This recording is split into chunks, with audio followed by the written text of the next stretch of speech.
Kembali ke 2 tahun yang lalu, di mana sedang terjadi perayaan festival di kota Ifur. Alina saat ini merasa sangat kelelahan dengan pekerjaannya. Hari ini adalah hari festival untuk 100 tahun berdirinya kota Ifur. Dan perayaan ini dilakukan selama 3 hari 3 malam dan akan berakhir hari ini. Banyak para penduduk yang sudah menyelesaikan pekerjaannya sekarang dan menikmati festival. Tapi kenapa Alina harus tetap bekerja saat ini? Alina bekerja di meja tersibuk yang ada di kota Ifur. Itu karena guild menaikkan harga monster yang ditaklukkan selama festival dan menyebabkan banyaknya permintaan quest yang terjadi. Mungkin bagi guild ini hanyalah event yang kecil, tapi bagi resepsionis yang baru saja bergabung seperti Alina, ini adalah neraka. Itu juga bertepatan dengan bos yang baru ditemukan di dungeon baru-baru ini. Karena itulah resepsionis sangat kewalahan dalam menghadapi para petualang. Alina menjadi kesal dengan kota yang disebut kota para petualang, tapi tak bisa mengalahkan bos. Ini semua karena para leluhur yang membangun guild petualang sebagai bentuk penelitian mereka, dan sekarang merasa sangat terganggu dengan banyaknya para petualang.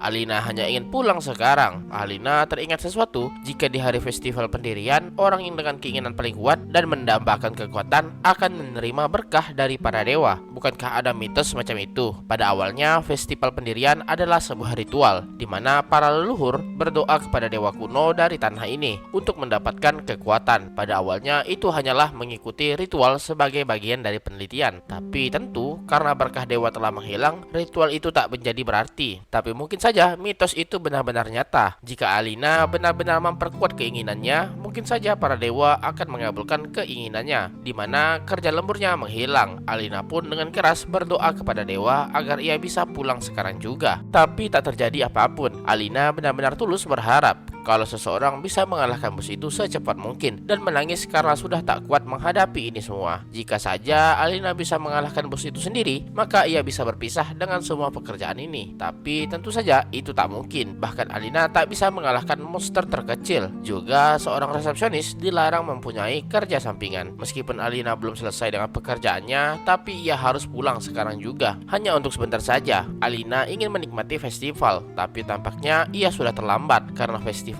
telah berakhir dan kota menjadi sangat sepi. Alina hanya bisa menangis dan memaksakan dirinya karena besok ia masih harus bekerja, dan memutuskan untuk pulang ke rumah dan tidur. Di perjalanan pulang, ia melihat para warga yang tertidur lelap setelah asik menikmati festival, dan membuat Alina merasa sangat frustasi melihatnya. Kenapa harus dirinya? Ia bahkan tak sempat makan siang karena tempatnya sangatlah sibuk, dan ia harus menyelesaikan dokumen meskipun ia masih pemula. Ia sudah bekerja lembur, bahkan di hari liburnya ia tetap bekerja keras baik mental maupun fisiknya. Alina merasa sangat membenci semuanya dan merasa sudah tak kuat lagi. Para petualang semakin ramai, guild menaikkan hadiahnya, dan bos dungeon masih belum dikalahkan oleh orang-orang tak berguna dan beban. Alina sangat membenci ini karena inilah alasan ia harus bekerja lembur. Alina ingin memukul semua orang. Alina ingin kekuatan, apapun akan Alina lakukan. Misalnya kekuatan yang bisa menghentikan waktu sehingga Alina bisa mengerjakan dokumennya lebih tenang, atau kekuatan yang bisa mengalahkan bos dengan sekali serang. Jika Alina mendapatkan kekuatan yang sangat dahsyat, ia bisa menghilangkan kerja lembur ini, dan ia akan menghancurkan apapun semuanya. Dengan penuh amarah, Alina menghentakkan kakinya ke tanah, dan tiba-tiba sihir muncul dari sana. Alina kebingungan apa yang sebenarnya terjadi. Mungkinkah ini efek karena ia terlalu lelah bekerja? Tapi perlahan sihir itu menghilang. Alina tak memperdulikannya dan memutuskan untuk pulang dan tidur.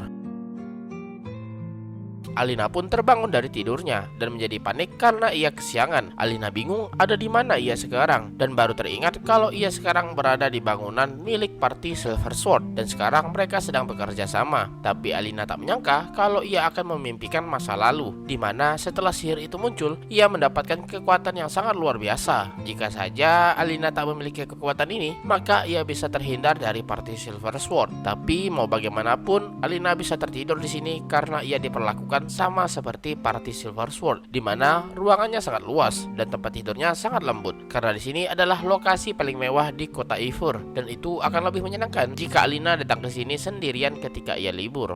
Alina hanya ingin berada di sini untuk selamanya, dan ketika Alina ingin lanjut tidur, ia dipanggil oleh Jet dan membuat Alina merasa sangat kesal karena quality time-nya telah diganggu. Alina pun sudah bersiap menggunakan baju algojonya, namun tampak depresi karena surga yang sudah ia nantikan kini menghilang. Surga di mana Alina bisa mendapatkan gaji meskipun Alina libur selama 20 hari per tahun, sekarang sudah hilang karena alasan yang tak jelas. Tapi Jet berkata, bukankah Alina bisa mengambil special leave? Special leave hanya diperbolehkan ketika itu berkaitan dengan kepentingan guild. Ini adalah libur yang dikeluarkan oleh guild master itu sendiri. Akan sangat mencurigakan jika itu ditujukan untuk seorang resepsionis seperti dirinya, dan Jet setuju soal itu. Alina juga tak pernah mendengar kasus seperti ini sebelumnya, dan Alina tak ingin mendapatkan perhatian yang tak perlu di sekitarnya dan mengajak mereka untuk menyelesaikan masalah ini secepat mungkin. Alina sangat enggan menggunakan jatah cutinya seperti ini, tapi ini demi kedamaian yang sudah ia nanti-nantikan. Menurut perjanjiannya dengan Glenn, selama Alina berhasil menyelesaikan Chalk Tower Dungeon, jumlah resepsionis di kota Ivor akan ditambah 2 kali lipat, sehingga pekerjaan yang menumpuk akan berkurang dan akan semakin mudah untuk berlibur. Sungguh masa depan yang cerah, dan Alina akan mewujudkan masa depannya itu. Dan saat ini mereka sudah berada di tempat teleportasi device yang dikhususkan untuk dungeon travel. Untuk berteleportasi membutuhkan kartu petualang, dan alat teleportasi untuk tim eksplorasi dari guild sudah dipersiapkan, dan Jet mengajak mereka semua untuk pergi menaklukkan Chalk Tower dan cerita pun berlanjut.